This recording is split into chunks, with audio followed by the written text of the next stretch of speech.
bir odam bor edi.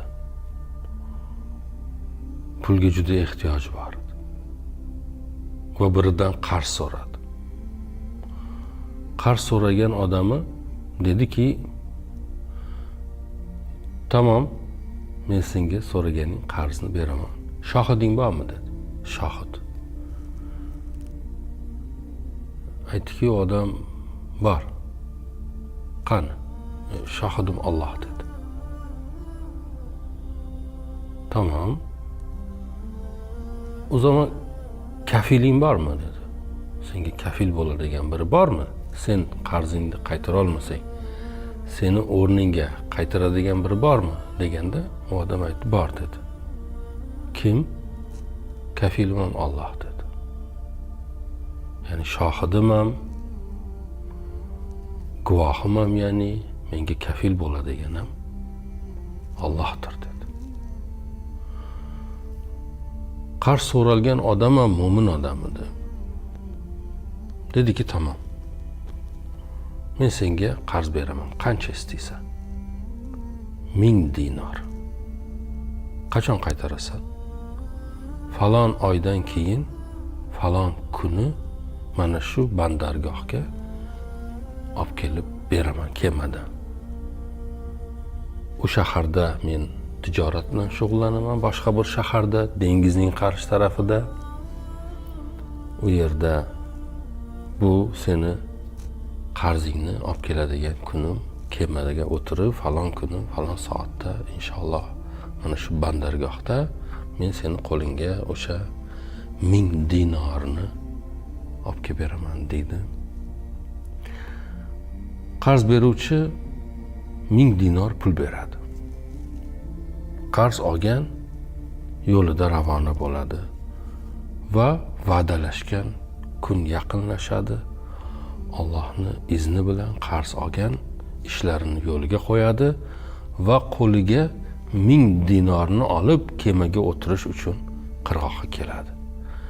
Lekin ana o'sha kuni anglashilmagan bir sabab bilan kema uni olib ketish uchun kelmaydi. Ya'ni odamlarni tashiydigan kema sohilga kelmaydi.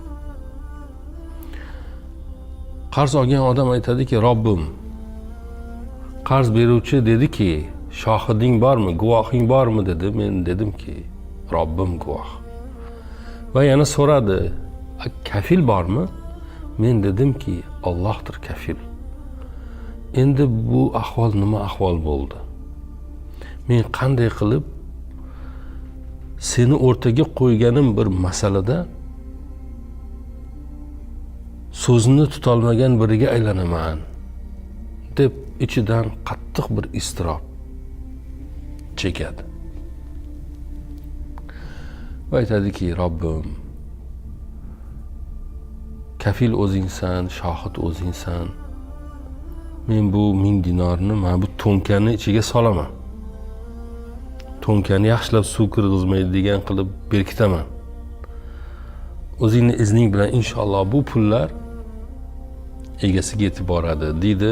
Bismillah deb aytganini qilib, to'nkani ichiga boyagi 1000 dinarni solib, xatni yozib oluvchiga, to'nkani yopib, berkitib, yaxshilab dengizga otadi.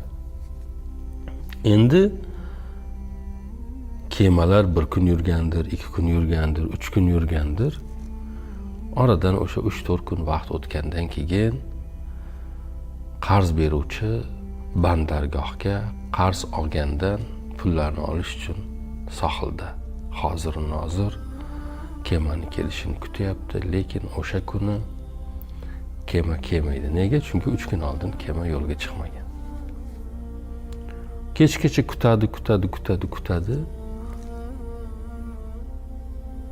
Kelmagandan keyin ichida bir xafagarchilik,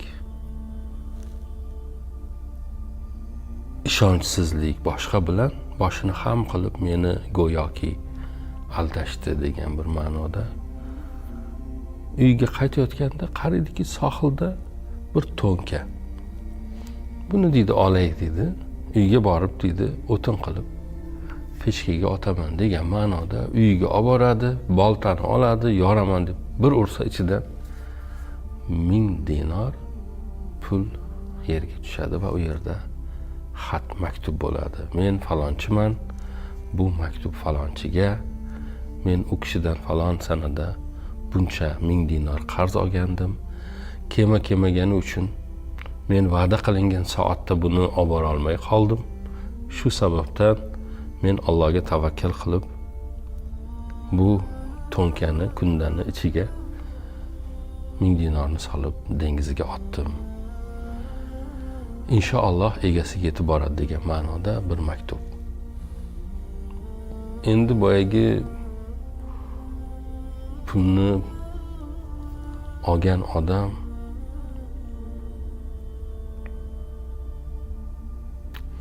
boy hafsalasi pir bo'ldi-ku, meni aldashdi, va'daga vafo qilishmadi.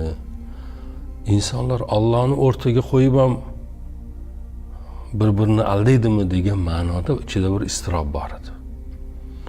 Va qarshi tarafni qo'rqmasdan qiynalib topgani 1000 dinar pulni va'daga vafo bo'larmikin degan ma'noda qarshi tarafdagi yomon xayolga bir lahza bo'lsin bormasin degan ma'noda suvga otganini o'yladi. Qalblari parcha-parcha bo'ldi, yaxshi ma'noda. Endi oradan qarz ber, har narsani bir huquqiy yo'li bor. Bir narsani bergandan keyin uni egasiga yetib bordimi, bormadimi, buni baribir bir aniqlab qo'yish kerak. Qarz olgan har ehtimolga qarshi yana yoniga 1000 dinar pulini oldi.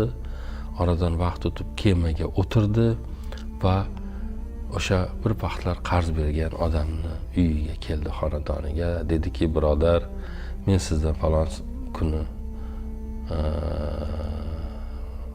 qarz olgandim va qaytarishim kerak bo'lgan kuni kema kelmadi. O'shaning uchun men qarzimni bugun olib kelish nasib qildi degan ma'noda aytganda, odam aytadiki, sen hech menga qarzni yubormadingmi deganda, yubordim, dengizga otdim, lekin endi u keldimi, kelmadimi, undan meni xabarim yo'q. U bir tavakkal edi, u bir nima edi, u bir va'daga vafo edi. Men uchun uni kelish, kelmasligi, hammasi men o'zimni vijdonim oldida halol bo'lish uchun men urindim-ku, vaqtimga vafo qilishga urindim-ku deyish uchun qilingan ish edi bu deganda, u odam aytadi, alhamdulillah, sen yuborgan pullar meni qo'limga keldi, men oldim o pullarni dedi. Sen o'sha aytilgan kunni va'dangga vafo qilding va qarzingni qaytarding dedi. Shohid Alloh bo'lsa bunday bo'lar ekan, kafiling Alloh bo'lsa bunday bo'lar ekan deydi.